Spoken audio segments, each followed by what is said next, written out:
حضرت علی نے فرمایا، انسان کا بہترین ساتھی اس کی صحت ہے، اگر صحت اس کا ساتھ چھوڑ جائے تو ہر رشتے کے لیے بوجھ بن جاتا ہے۔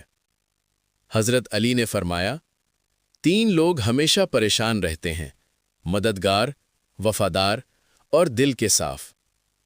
حضرت علی نے فرمایا، رشتوں کو جوڑے رکھنے کے لیے کبھی اندھا، کبھی بہرا تو کبھی گونگا ہونا پڑتا ہے۔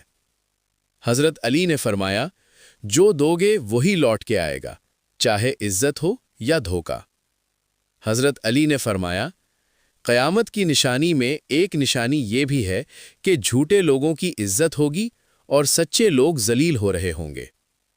حضرت علی نے فرمایا، کبھی بھی لوگوں کی باتوں سے پریشان نہ ہونا، کیونکہ آپ نے اپنا حساب رب کو دینا ہے، ان لوگوں کو نہیں۔ حضرت علی نے فرمایا، جب کچھ نہ ہو تو صبر کرو، اور جب سب کچھ ہو تو قدر کرو۔ حضرت علی نے فرمایا، نماز کے لیے وقت نکالو، اللہ تمہاری زندگی سے برا وقت نکال دے گا۔ حضرت علی نے فرمایا، اللہ جب راضی ہوتا ہے تو سب سے پہلے سجدے کی توفیق دیتا ہے، پھر چاہے وہ سجدہ خوشی کا ہو یا غم کا۔ حضرت علی نے فرمایا، اگر زندگی کو خوبصورت بنانا ہے تو سہنا سیکھو، نظر انداز کرنا سیکھو، خاموش رہنا سیکھو اور اکیلے جینا سیکھو۔